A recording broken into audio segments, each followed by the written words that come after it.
Well, I'll start there. After graduating from high school, I spent a year delivering trash or picking up trash. I don't know if you deliver trash, but you definitely pick it up. And it was a very humbling experience, and it helped to set many of the ethics, as we talked about earlier, that I have. Because when you're out there doing that kind of work, it's different. It really is an exercise in finding yourself. And I didn't know that I wanted to go to college. I'd graduated, and I really thought college was beyond just my abilities and beyond my mom being able to help me. But after running into some people or finding some people who knew the pathway and how to get there, I enrolled in college, and I made a decision that I was going to do something other than what I was doing at the time. And after I got to college, there were many people there who helped me. I sought out those people who had information or knowledge about where I was trying to go, and they pointed me in the right direction. Then the rest was up to me.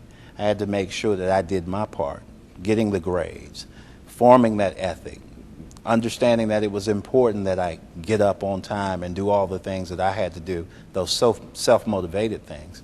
And once I mastered that, the rest was pretty easy. I mean, you kind of navigate and find your way through because there are people who've already traveled those roads who can tell you.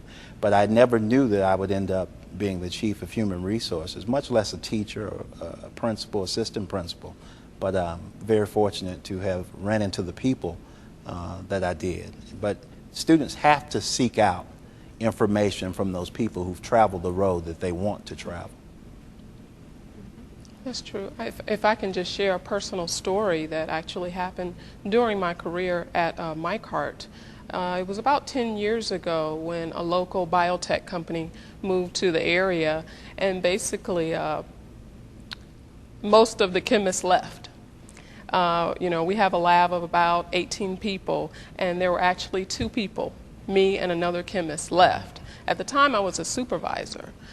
So you can imagine the obstacles and adversity that the 2 of us faced keeping the business going, and that was during a time I really wanted to give up. All these people left to go make more money, but no, I'm going to, stay here, be loyal to this company. It's a win-win, and just, push through. Well, made it through. A year later, that particular biotech company went out of business, and needless to say, a lot of those people tried to come back. Well, that was 10 years ago. Well, actually, about 6 months ago, the same thing happened. A local company moved to the area, and they were paying significantly, higher salaries, and basically 15 to 18 of my chemists left, and of course you want to give up, but I thought about what happened 10 years ago.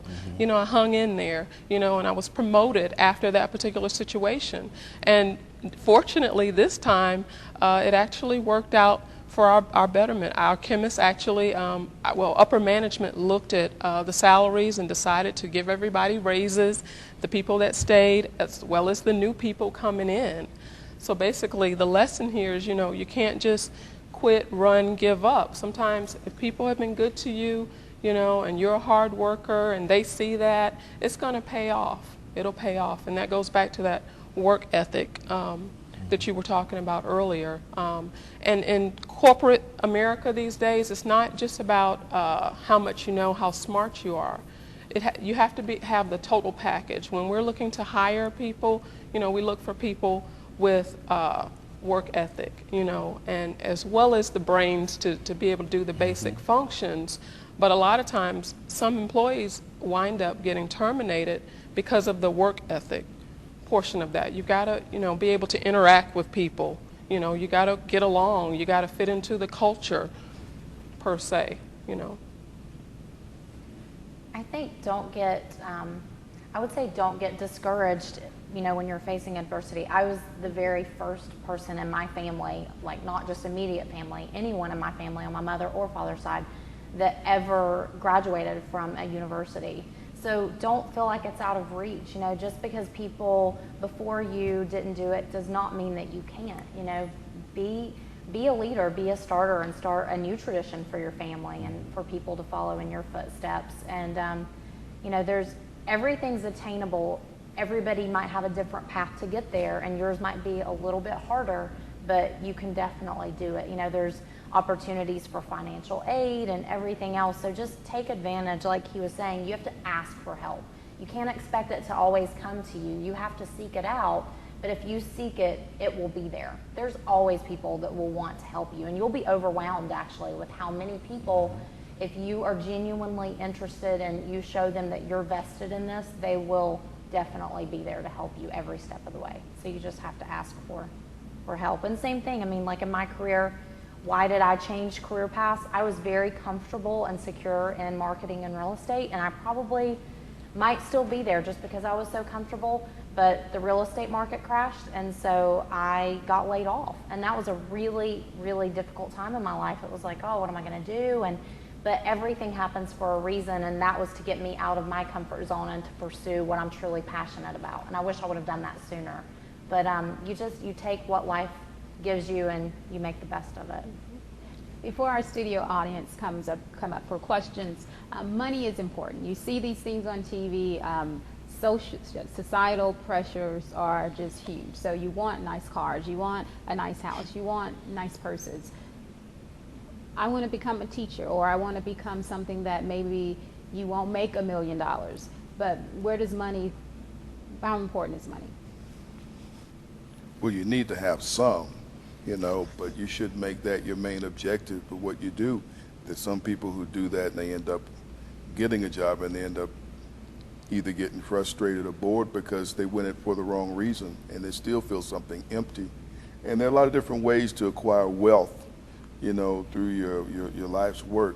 And I'd like to think I've done some of that. It's not necessarily money, but it's the fact that I can pick up a phone and call somebody and they'll take my call. Well, that's worth a lot.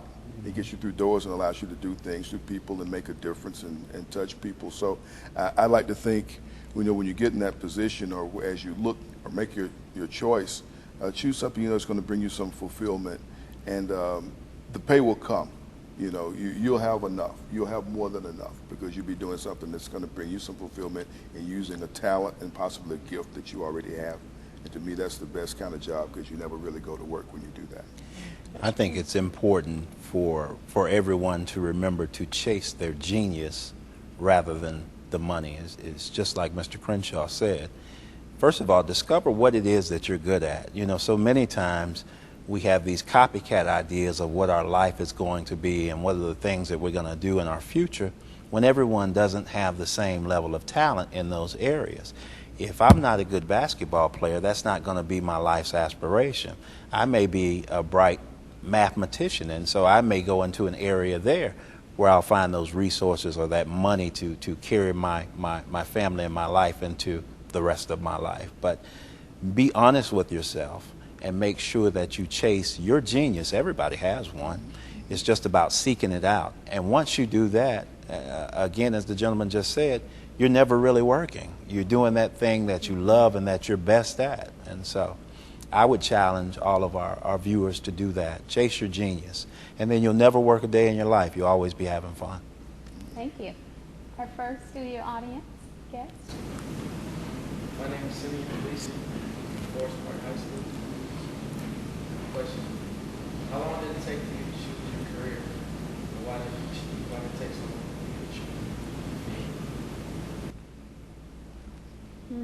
choose? I'll go first. Go ahead. I chose my career in 3 years because I actually entered college, changed my major 2 times, and after my second year, I decided I would ask my advisor what could I change my major to graduate in 3 years, and it was psychology. And from there, I contacted my high school counselor and told her, you know, I've changed my major over and over again, help me out. And she said, Chantel, be a school counselor. And I thought about it, and true enough, it was meant to be. I truly loved counseling. Fantastic. I think, as I stated before, I was supposed to be a doctor, and when I went into college, I knew that I wanted to be in television, radio, television, or film, some aspect of that. And so I knew that I didn't want to be on the camera. I knew immediately that I wanted to be behind the scenes. I wanted to be the producer. I wanted to be the one that knew what was going on at the very beginning, in the middle, and all the way at the end. And as Dr. Hendricks said, find your genius. I think you also need to find whatever your passion is. Because when it comes to television, I don't have to take a restroom break. I don't have to take a lunch break. And I will take, it's called a gig in the industry, I'll take a gig that may pay a whole bunch of money or it pays just a little bit of money, but it's a passion. And the same is true for education. If I came into education thinking that I was going to make the exact amount of money that I made in the industry, I don't think that I would have gone this far. So passion, genius, and then preparation. Okay, good afternoon. My name is Anthony. I'm a bully from Mount Zion High School. And I would just want to ask, generally about networking. I've heard it a lot, and I just wanted to have a clear understanding of what it is and how to put my name out there. I'll start with that one. I think I am a master networker. I'll self-proclaim myself. I think networking is really just taking advantage of the people, not advantage, but taking advantage of the people that you meet. When you're out, whether you're out just hanging out or you're out in a professional manner, asking people, having conversations, what do you do, or why did you decide to get where you are today, and learning their story and sharing your story. And then, exchanging contact information. I always follow up with a thank you card. I send them something in the mail as opposed to an email because people don't write anymore. So I usually send them my information via email as well. But just make yourself stand out to the people that you feel like, number one, you might be able to help in some way, and number two, they might be able to help you in some way. Understand that it's a two-way street. With networking, if you just always want people to help you, that's not the right way to go about it. But if you're using it as a relationship where, hey, maybe I could help you out and connect you with so-and-so, then that's what networking is all about. So it's kind of like your circle of friends, but you know how in school you don't have just one circle of friends, there's all these different groups, but you are friends with this person over there, and it's all of that, and then it's connecting it all. So I think that's, to me, what networking is all about, and it's a great thing. For students who don't know what their career will be, what do you recommend?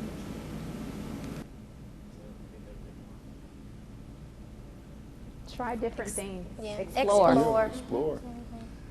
Explore, be brave. If you like it, you like it. If you don't, it's okay.